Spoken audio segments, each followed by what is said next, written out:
Sa kasugbuanon ang mitap sa baguhay lang gipagawas nga resulta sa Physician's Licensure Examination 2025. Atong ilailahon ng usa sa mga nanghawd sa maong pasulit sa report ni Nico Sereno. Kagahapon lang gi-release sa Professional Regulations Commission ang resulta sa March 2025 Physician Licensure Examination. 1,901 ang mipasar gikan sa 3,827 nga mitik sa pasulit sa lain-laing examination venues. Nag-rank 1 ang graduate sa Cebu Institute of Medicine nga si Adrian Eliazar Go. Nakakuha siya og 87.75% nga rating.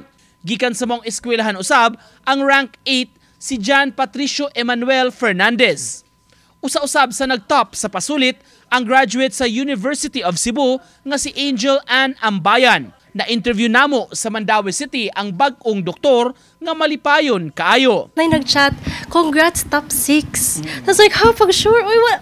Ko ka, gadahom sir, sa tinuod lang. It's all God's grace. So when I saw my name, it's a dream come true. First doctor sa family si Jaya nga na-inspire sa iyang doktor ni adtong bata pa siya. Akong doktor katong nagkasakit ko, he was very caring to his patient and I was one of those patients. And I felt like if I get a chance to be like him, I'm going to serve like him. Sa pangutana kung unsa ang sikreto sa kalampusan, mato ni Doc Jaya, kugi inubanan sa pag-ampo. Not a secret in itself. It's about hard work and grit.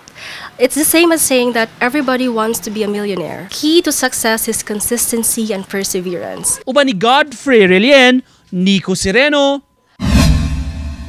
Balitang Bisdak.